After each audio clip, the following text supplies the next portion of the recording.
pahala sholat isya adalah sama ya, sebagaimana kita menjalankan sholat sunnah ba'da isya sampai jam 12 malam, setengah malam. Udah pernah? Haji, ba'da isya sampai jam 12 malam ya. Kalau ditanya udah pernah, molornya udah pernah. Bahkan kadang saking kecapean ba'da maghrib capek tidur, isya belum, bangun-bangun jam 12. Itu udah pernah, sering ya. Tapi kalau ditanya sholat ba'da isya sampai jam 12 malam, Masya Allah, itu mikir-mikir ya.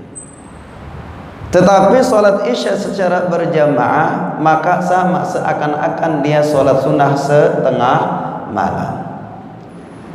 Dan barang siapa yang salat subuh secara berjamaah, faka'annama shallal laila kullah, maka seakan-akan dia sama mengerjakan salat sunnah dari ba'da isya sampai subuh.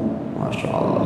Kalau ditanya setengah aja belum pernah, gimana sepanjang malam? Ini karunia Allah Subhanahu wa ta'ala diberikan kepada kita. Maka salat yang ditakuti oleh orang-orang munafik yang tidak pernah hadir adalah sholat isya dengan sholat subuh. Begitu besar keutamaan. Seandainya manusia tahu pahalanya sholat berjamaah subuh, maka dia akan berjalan walaupun dengan merangkak. Masya Allah. Alhamdulillah kita bisa hadir dalam sholat subuh ini. Masya Allah. Mudah-mudahan setiap amal kita diterima oleh Allah Subhanahu wa ta'ala. Jamaah dirahmati Allah, dalam kesempatan ini saya hendak menyampaikan 3 kekosongan yang akan merusak dalam diri manusia. 30 akan menjadi musabab rusaknya manusia. Apa itu? Yang pertama, yang 30 tersebut, yang pertama adalah kosong iman. Kosong iman. Kemudian yang kedua adalah kosong kantong. Kosong apa? Kantong. Yang ketiga kosong perut ya. Yang pertama kosong iman, yang kedua kosong kantong, yang ketiga kosong perut. 3 hal ini yang akan menjadi perusak kehidupan manusia. Pada umumnya karena ada 3 kosong ini, yaitu kosong iman, kosong kantong, kosong perut. Yang bikin manusia itu lupa daratan, korupsi, mencuri, bahkan tidak sedikit orang yang menjual dirinya. Karena apa? Karena sebabnya adalah karena ada 3 kosong tersebut. Maka yang pertama adalah kosong iman. Ketika manusia itu kosong iman, jamaah dirahmati Allah Subhanahu wa ta'ala, bahaya. Karena merasa tidak diawasi, merasa tidak didengar oleh Allah, diawasi oleh Allah, diperhatikan oleh Allah. 24 jam dari ucapan kita, perilaku kita itu langsung dipotret oleh Allah Subhanahu wa ta'ala. Bahkan bukan hanya Allah kasih CCTV yang tidak pernah padam, kanan dan kiri. Dari ucapannya kita dijaga. Ma yalfidhu min qaulin illa ladaihi raqibun atid. Tidak ada lafaz ucapan kita yang keluar, apapun, kebaikan, dusta, kejahatan, caci maki, itu senantiasa dicatat oleh malaikat raqib dan atid. CCTV-nya Allah yang gak pernah tidur catat. Kalau kita takut kepada bos, ada masanya. Kalau bosnya meninggal, selesai urusan. Takut kepada pimpinannya pergi ke luar kota, selesai urusan. Takut kepada CCTV, akan ada mati listrik, akan ada konslet kerusakan. Tetapi takut yang betul adalah takut kepada Allah. La ta'khudhu sinatun wala naum, yang tidak pernah ngantuk dan tidak pernah tidur. Ngapain? 24 jam ngurusin kita, melihat daripada apa yang kita lakukan. Kosong iman ini bahaya. Kalau kantongnya penuh, perutnya penuh, ya, kemudian kosong iman, maka dia pun akan rusak, bablas.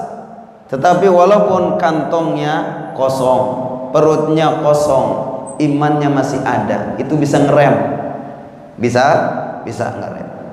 Kenapa? Karena timbulnya daripada iman yang kosong, walaupun kantongnya berisi, walaupun perutnya kenyang, atas dasar hawa nafsu, karena keimanannya kosong, maka jamaah dirahmati Allah itu pun akan rusak. Maka muncul namanya tante-tante girang. Siapa? Tante girang, om senang. Kalau ditanya kenapa sampai ada seperti itu, bukan karena kantongnya kosong, mereka kantongnya penuh. Oh mungkin lapar, enggak, mereka perutnya kenyang. Kenapa faktornya? Karena imannya kok kosong.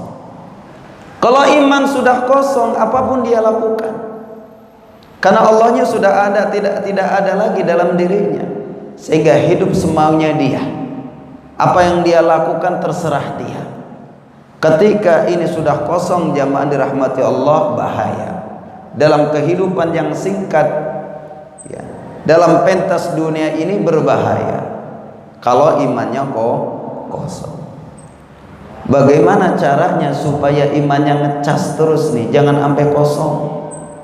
Maka kita bentuk halaqah iman. Nah ini halaqah iman ini, duduk membicarakan Allah, membicarakan alam akhirat, yang kita semuanya akan kembali ke akhirat, yang kita semuanya akan berjumpa dengan Allah Subhanahu wa ta'ala. Pada umumnya manusia dilahirkan dalam keadaan suci, maka kembali kepada Allah kudu suci. Hakikatnya manusia dalam keadaan fitrah, maka kembali kepada dalam keadaan fitrah. Kalau ada orang hajatan, punya piring cuma 3 lusin, kurang, akhirnya dia pinjem piring tetangga. Dia bilang, "Po, saya pinjem dulu ya piringnya, ntar kalau habis hajatan saya pulangin." Kata si mbok, "Iya dah, pakai dah." Orang tangga sama tangga tergantian ge, gantian. Dipakai tuh piring tetangganya dalam hajatannya dia. Ya namanya dipakai buat madang, buat makan, pasti kotor, ya.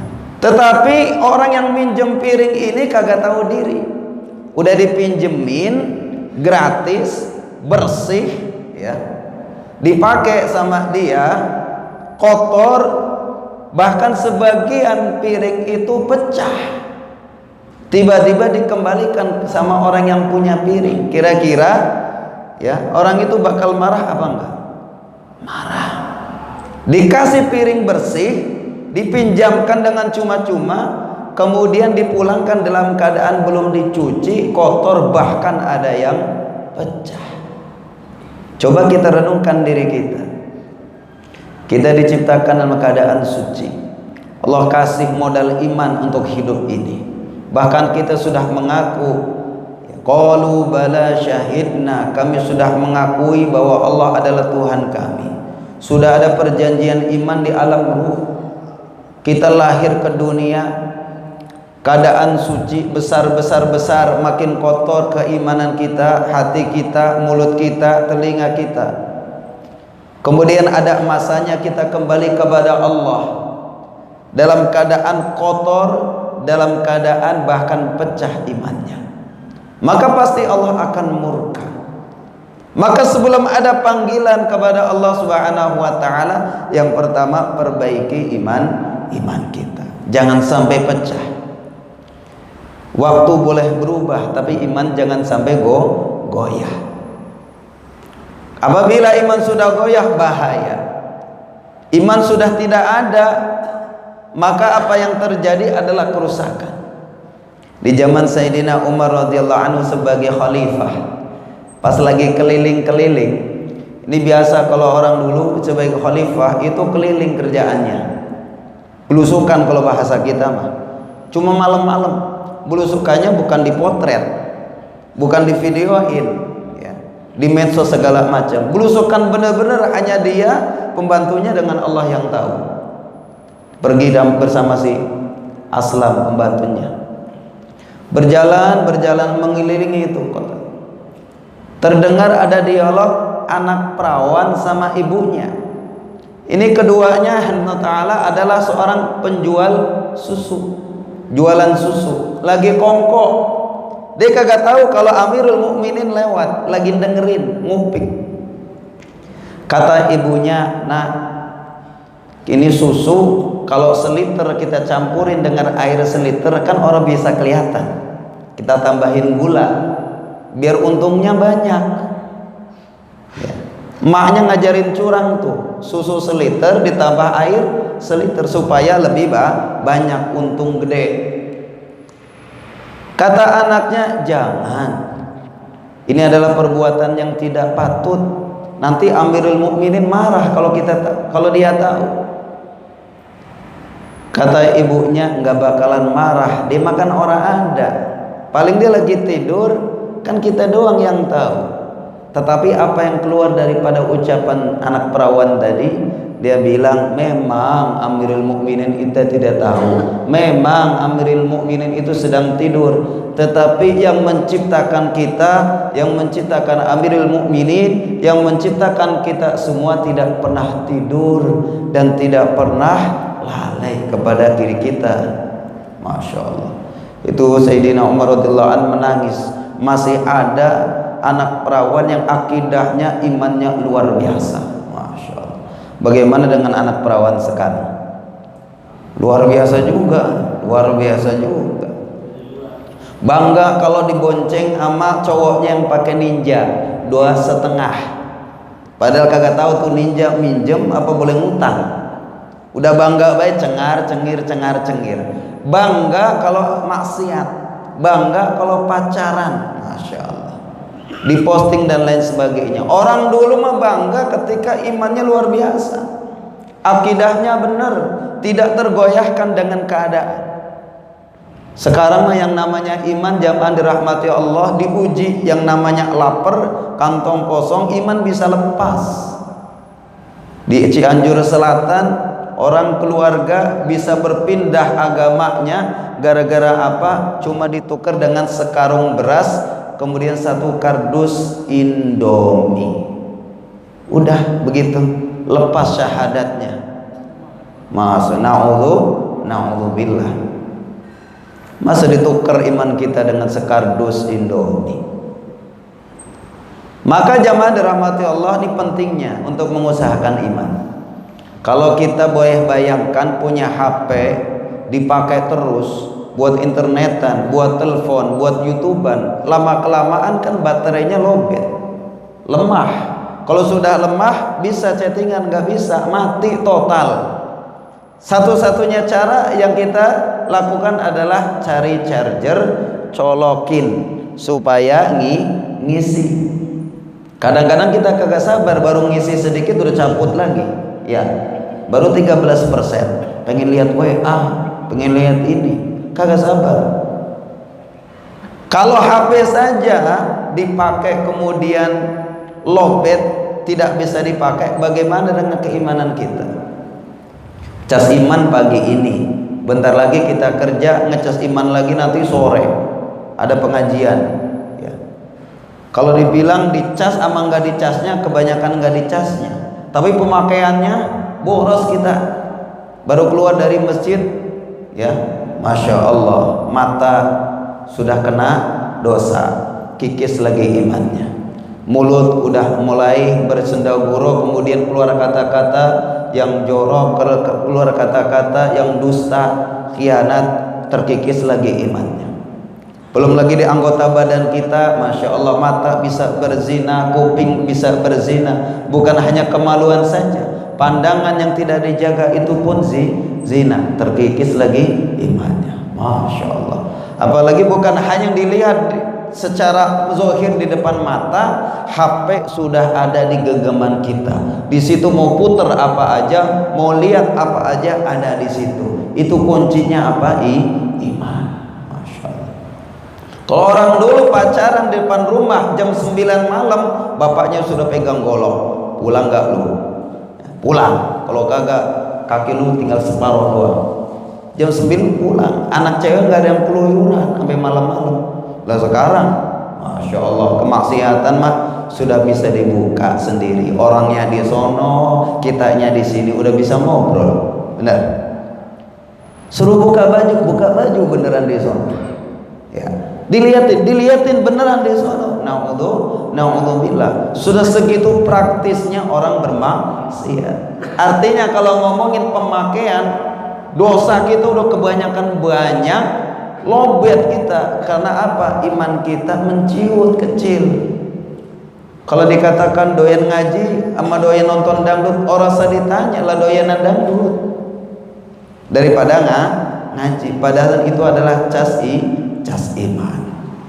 Nah, kalau dicas terus kan full tuh. Kalau full kan ada panggilan adzan kita senang, ada panggilan pengajian kita duluan, kan gitu. Kenapa? Full. Khawatir kita dijemput oleh malaikat Israel, posisi iman kita lagi lobet. Lagi mabok. Masya Allah. Naudzubillah. Itu lihat aja botol, ya, kepalanya kecil, kebanyakan dicekek, makanya kepalanya kecil. Jadi jamaah dirahmati Allah, kalau iman ini lobet bahaya, maka harus dijaga, harus senantiasa full, penuh. Minimal kewajiban sholat 5 waktu jangan sampai tertinggal. Nah, faktor pertama itu iman kosong. Keseharian kita mencerminkan akhir hidup kita. Kebiasaan kita akan mencerminkan akhir hayat kita. Maka sering disampaikan oleh para kiai, orang mati tergantung kebiasaannya. Kebiasaannya di masjid, matinya nggak jauh dari masjid. Kebiasaannya ngaji, pagi ngaji, siang ngaji, sore ngaji, malam ngaji, matinya nggak jauh-jauh dari ngaji. Kebiasaannya mancing, siang mancing, sampai begadang mancing, sampai pagi mancing.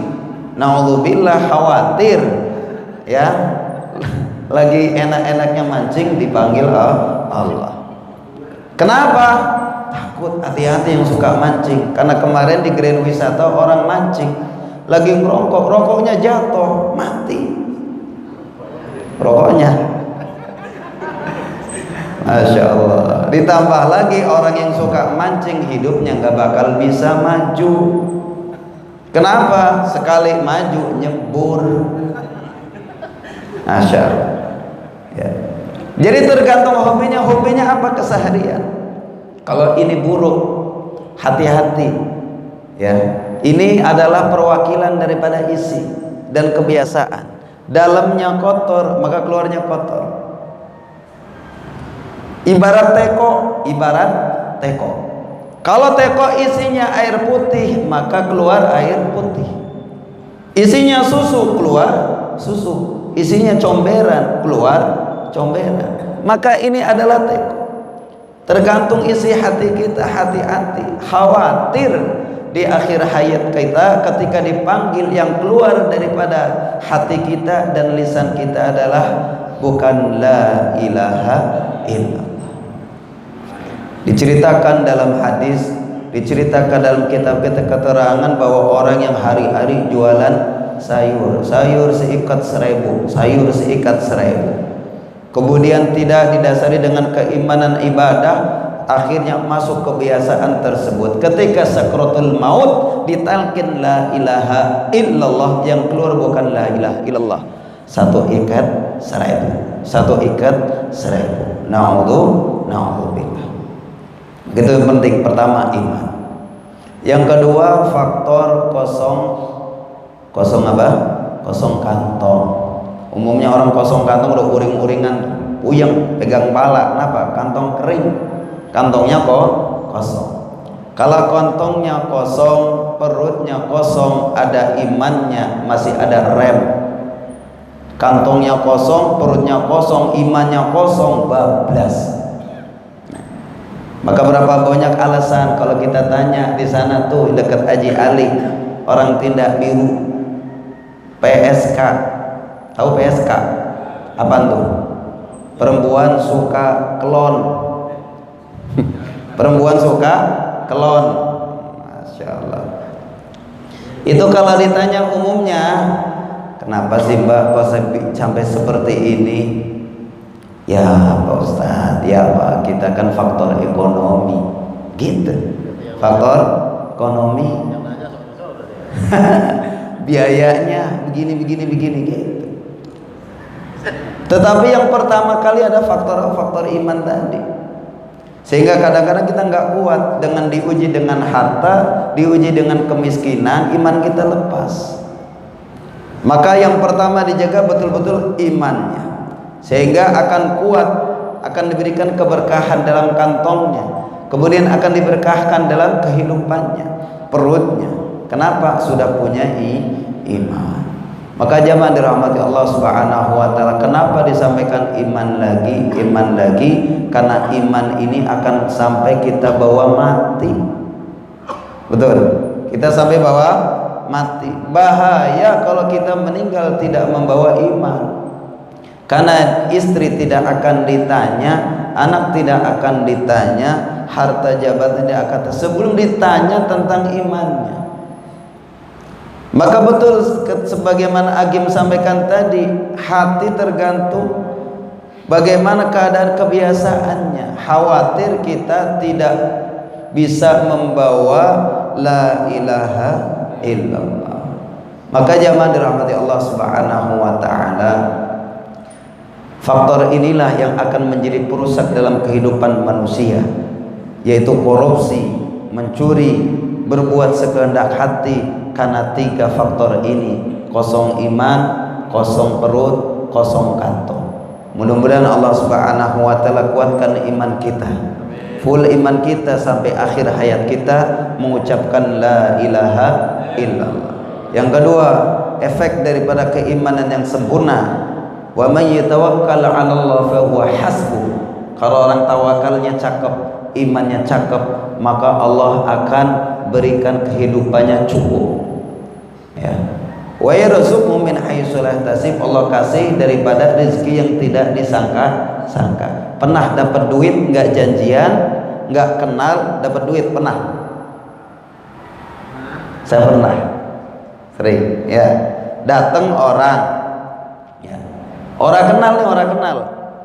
Ya, enggak pernah SMS, enggak pernah janjian dan enggak punya utang. Tiba-tiba dia ngasih duit. Itu namanya rezeki apa? Rezeki nomplok. Min haitsu la yahtasib, tidak pernah di janjian, enggak pernah pikir kayaknya. Kadang-kadang kan gini, mohon maaf. Orang datang turun dari mobil, santri dulu udah seneng banget kalau ada Pak Haji turun dari mobil, siapapun orangnya ke pondok pesantren, entah itu pejabat siapa, bawa mobil turun dari mobil, santri udah pada melongo. Udah masuk tuh tangan ke sini. Apa kata santri? Gede nih. Pas dikeluarin tisu. Dia mau ngelap muka dia. Masya Allah. Ya. Tetapi gitu aja gitu udah ada harapan mau ngasih duit. Ini nggak ada harapan, nggak ada utang piutang, nggak ada janjian. Tiba-tiba tuh orang ngepelin sama kita. Sekali ngepelinnya gede, kan alhamdulillah. Itu namanya rezeki min haitsu la yahtasib. Bagi yang belum pernah ngalamin, ya coba kita latihan, minta sama Allah. Suatu saat Allah akan kasih dengan sebab orang yang lain nggak pernah kita kenal. Insya Allah. Kemudian perut, hati-hati. Ini perut juga menjadi dasar. Orang perutnya kosong, kadang-kadang pengen curi jadi jahat, pengen korupsi. Maka kalau efek imannya bagus, kemudian berkah rezekinya, yang masuk pun yang cakep-cakep aja. Yang masuk yang cakep-cakep aja. Nggak pengen sedikit pun ada setitik benda yang haram masuk ke dalam perut kita, kepada istri kita, bahkan anak kita. Ustadz Adi Hidayat mengatakan jangan sampai seorang ayah bekerja membawa hasil perbuatannya itu diempanin, dikasih kepada anak dan istri. Jangan harap anak dan istri kita bisa dididik taat di jalan Allah ketika ada makanan yang haram masuk ke dalam perut tersebut. Susah sholatnya, susah diajak ngaji, susah diatur, khawatir ada yang salah dalam makanannya. Gitu. Sepotong daging haram masuk ke dalam perut, ya, maka akan menjadi bahan kita dibakar di nerakanya Allah Subhanahu wa taala. Na'udzubillah. Maka bismillah kita bekerja cari yang halal, kemudian kita berikan kepada anak istri kita yang terbaik supaya ada kemudahan untuk bisa taat kepada Allah Subhanahu wa taala. Mudah-mudahan Allah berikan kekuatan kepada kita, Allah kuatkan iman kita, Allah barokahkan rezeki kita, Allah Subhanahu wa taala sakinah mawaddah warahmah dalam keluarga kita, dan senantiasa kita semua di akhir hayat kita menjadi husnul khatimah. Amin ya rabbal alamin. Billahi ta'ala bi syafaati Rasulillah sallallahu alaihi wasallam biyatul qabul ijabah. Al-Fatihah.